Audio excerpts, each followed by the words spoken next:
A tentativa de golpe no dia 8 de janeiro era uma tragédia anunciada. Todo mundo sabia que ia acontecer. Então por que ela não foi evitada?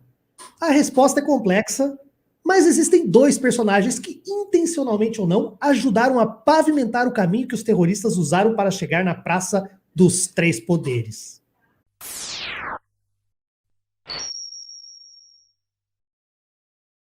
Isso aí, né? Bem de verdade já estava sendo anunciado meio que há anos aqui no Meteoro, né? O Álvaro já estava falando faz anos que ia ter golpe.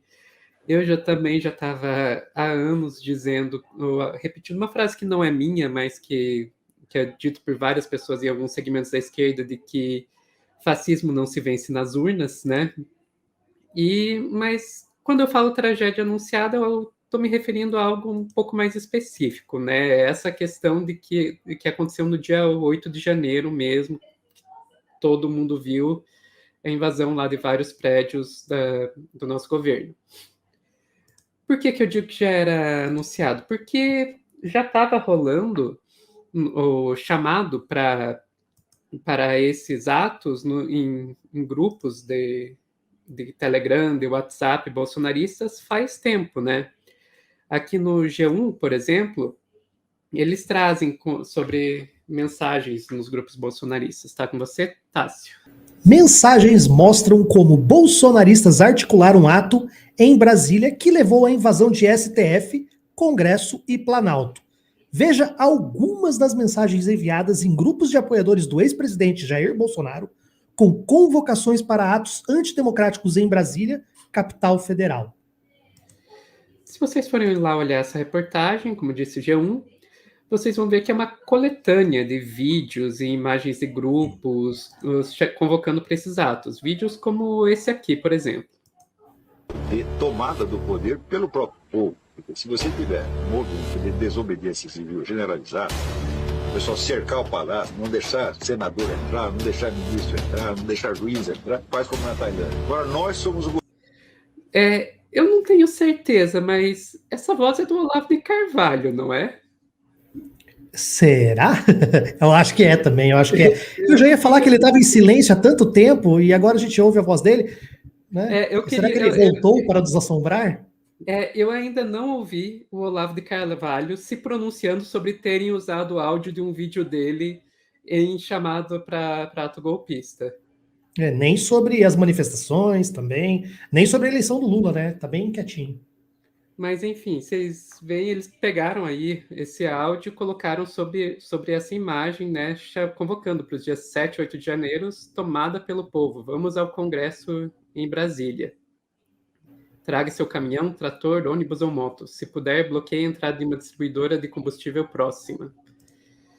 Também tem várias imagens também nesses grupos rolando. E os caras usavam também uns códigos meio estranhos para organizar esses atos. Por exemplo, na agência pública trouxe que vários grupos estavam usando um código que eles chamavam a tomada dos prédios de Festa da Selma. Selma para disfarçar que era selva, aquele grito que tão comum nas Forças Armadas, né? O Estadão também já estava falando que já estavam acompanhando o planejamento disso aí desde o dia 3 de janeiro, ou seja, 5 dias antes. Os jornalões todos já sabiam também. Então, aqui só para mostrar dois exemplos de reportagens de antes da invasão, um na Carta Capital, um no Poder 360, de baixo, que vocês podem ver a data e horário, foi de antes de começar a invasão, eles já estavam falando, vão invadir a esplanada dos ministérios.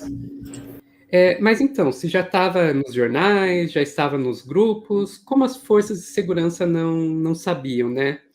Eu acho que é aí que dá para falar dos dois personagens que foram citados ali na entrada, né? Que os dois personagens seriam José Múcio, ministro da Defesa, e Ibanez Rocha, o governador do Distrito Federal. Começando pelo Múcio. Há tempos ele está brigando com o Flávio Dino. Vamos para aqui uma reportagem do Globo no dia 4 de janeiro. Atos golpistas. Impasse entre Dino e Múcio pode virar crise para Lula. Ministros da Justiça e da Defesa divergem sobre retirada de radicais bolsonaristas de áreas militares. Então, o Dino já estava tentando tirar os bolsonaristas desses acampamentos e o Múcio estava tentando impedir isso aí.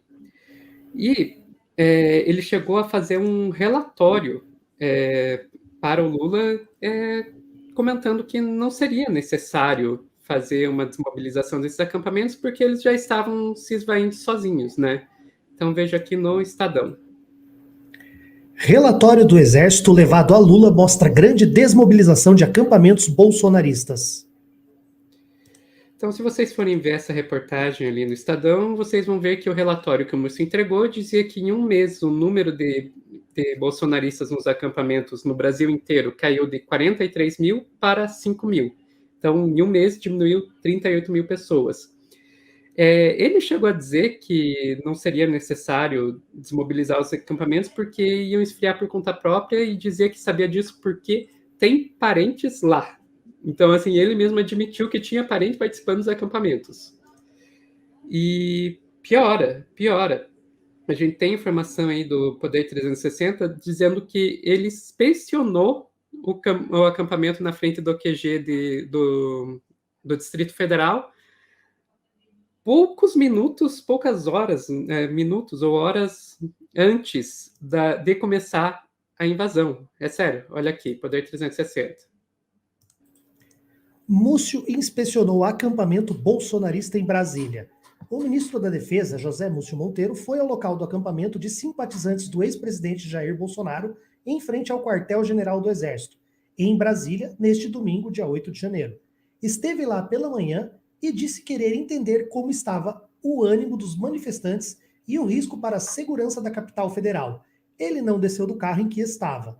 Às 14h27 desse domingo, Múcio disse ao Poder 360 que o clima no acampamento dos bolsonaristas era, por enquanto, calmo. Naquele momento, os apoiadores de Bolsonaro ainda não haviam furado o bloqueio na esplanada dos ministérios. Então, vocês estão vendo aí, às 14 horas e 27 minutos, o Múcio estava dizendo, não, tá tudo calmo, é tudo na paz e tranquilidade, pouco antes de começar a invasão. E o outro personagem, e o Ibanez? Bem, Ibanez, ele colocou o ex-ministro da Justiça, né, do Bolsonaro como secretário de Segurança do Distrito Federal. O Anderson Torres. Vocês entenderam? Ele pegou o ministro de Justiça do Bolsonaro e colocou como chefe da polícia do Distrito Federal. O que poderia dar errado, né, gente? O que poderia dar errado? E no dia 7, ou seja, no dia anterior à tentativa de golpe, ele liberou manifestações na esplanada do Ministério. Não sei se vocês lembram das mensagens de Zap que já estavam rolando e tal. Olha lá no Metrópolis. Ibanez diz que manifestação na esplanada está liberada desde que seja pacífica. Segundo Ibanez, a ordem dada aos agentes de segurança da capital foi para que seja mantida a tranquilidade e a segurança. Tá, então vamos ver. Já estava rolando aquelas mensagens de Zap convocando para a tomada dos prédios do governo, e daí ele vai lá e diz, não, tá liberado manifestação na esplanada, de novo, que poderia dar errado. E quando se fala que esses dois personagens aí, eles têm responsabilidade, não somos só nós aqui no Meteoro que estamos falando.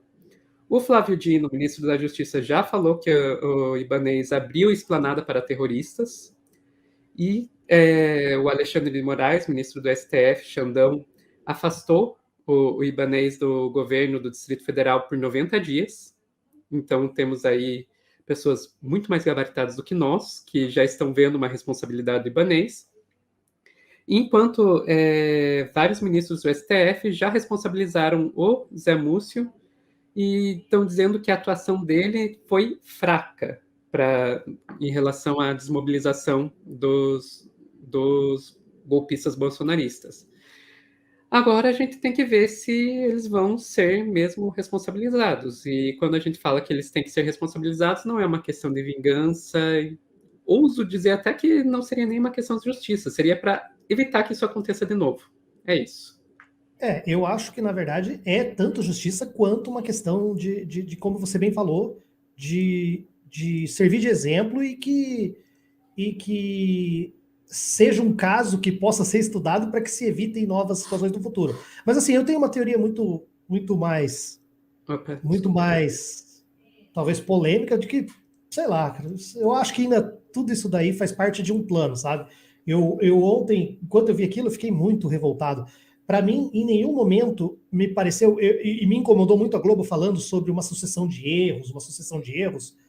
Para mim não me pareceu uma sucessão de erros, para mim me pareceu algo completamente planejado, algo que foi feito com não foi por descuido, foi com a complacência, foi uma série de fatores que colaboraram para isso acontecer. Então, é fundamental que essas pessoas sejam, sim, responsabilizadas, que seja investigado, e que o próprio Dino, ontem, em entrevista, chegou a falar isso, né? Que ele acreditava que o governador libanês teria tido informações erradas e, por isso, agiu de forma equivocada, né? Então, assim, por mais que ele tenha tentado talvez suavizar uma responsabilidade do ibanês, ele já deixou claro que informações erradas, ou que essas informações chegaram erradas, ou que ele agiu de uma maneira totalmente equivocada, de forma proposital. Então, para mim, dentro do direito a gente fala muito em crime culposo, em crime doloso. O culposo é quando você não tem intenção. Para mim, isso que aconteceu ontem, a responsabilidade é de alguém que agiu dolosamente. De alguém não, de mais de uma pessoa que agiu dolosamente para que isso acontecesse. Quanto a isso, eu só espero que, no mínimo, o Lula repense essa indicação do Zé Múcio, né? Que é simplesmente absurdo que esse cara ainda esteja no Ministério da Defesa. Não, é um absurdo, e esse é um dos problemas desse governo de coalizão. A gente acaba tendo a sensação de que quem está governando ainda são eles, entendeu? São eles que continuam no poder. A gente ganhou a eleição, mas eles detêm o poder econômico, eles detêm o poder do medo, tá? São chantagens, são situações que estão o tempo todo pressionando, seja até mesmo das relações, sabe, mais simples do trabalho, no dia a dia, os patrões falando que você pode perder o emprego, e sabe, botando pressão. Aí você tem as Forças Armadas que, na minha opinião, Sofia, se Trump tivesse vencido as eleições e Lula tivesse vencido as eleições aqui, o golpe aconteceria.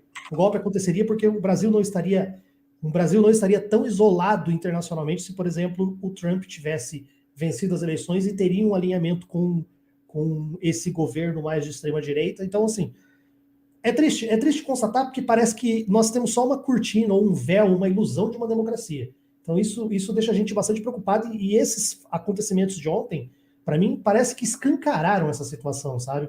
Parece que a gente está à mercê da vontade do que essa corja deseja.